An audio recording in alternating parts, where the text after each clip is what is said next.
Right now, as you watch this video, you are being watched. Every click, every search, every message you send is being recorded somewhere. And no, this is not a conspiracy theory.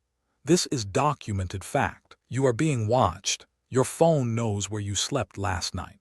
Your smart TV can hear your conversations. Your email provider has read every message you have ever sent. As George Orwell warned us decades ago, Big Brother is watching you. But here is the terrifying part.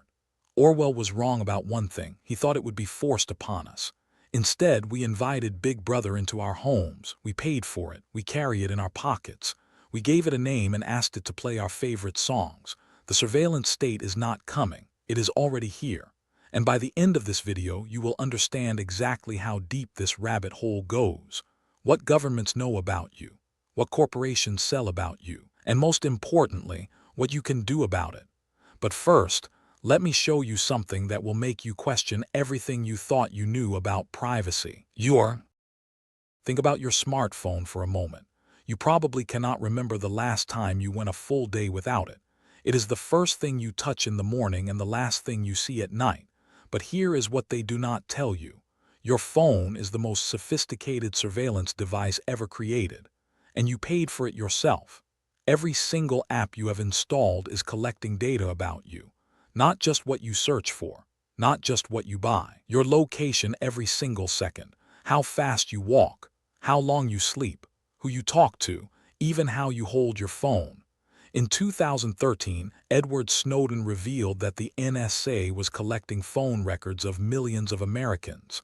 Everyone was shocked, but here is the dark irony. That was nothing. Compared to what private companies collect today, government surveillance looks almost quaint. As Snowden himself stated, arguing that you don't care about privacy because you have nothing to hide is like saying you don't care about free speech because you have nothing to say. Your phone knows things about you that you have not even admitted to yourself, and it is selling that information to the highest bidder. But the phone is just the beginning. Because what if I told you that the walls themselves are listening? Your smart TVs, smart speakers, smart refrigerators, smart everything. We have filled our homes with devices that listen, watch, and record, and we call it convenience. But at what cost? In 2015, Samsung admitted in their privacy policy that their smart TVs could capture personal conversations.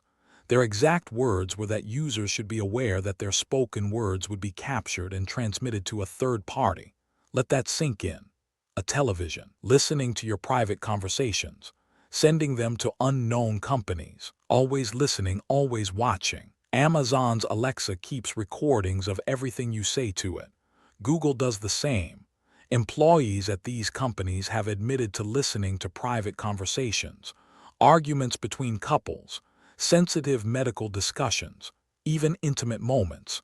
Benjamin Franklin once said, "Those who would give up essential liberty to purchase a little temporary safety deserve neither liberty nor safety." We have given up our liberty, not for safety, but for the convenience of asking a speaker what the weather is, and it gets worse.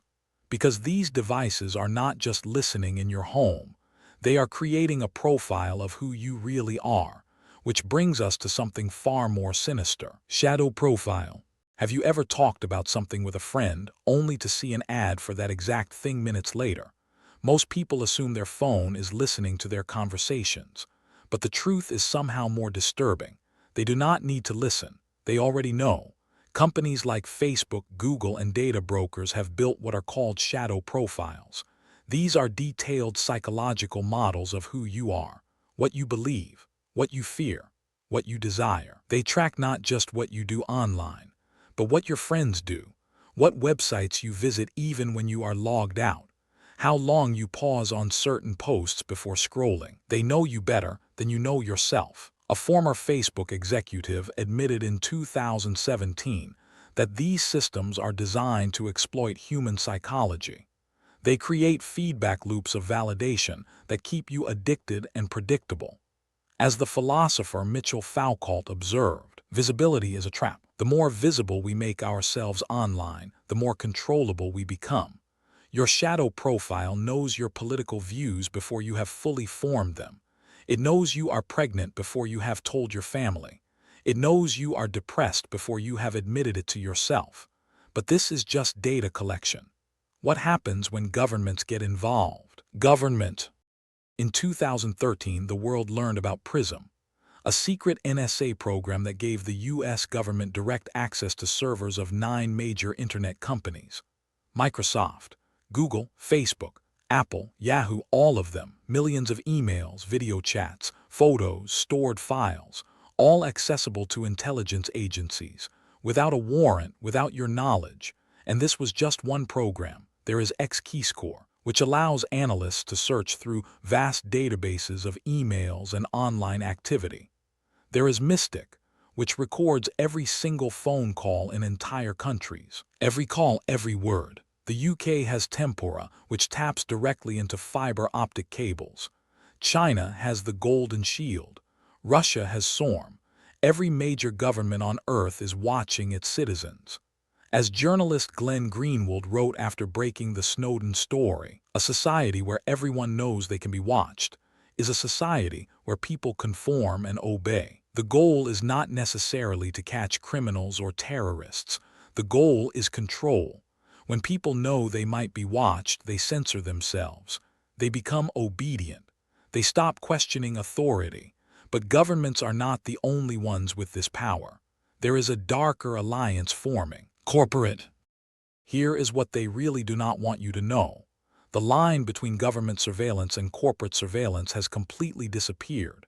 Tech companies need government protection and favorable regulations. Governments need tech company data and infrastructure, so they work together.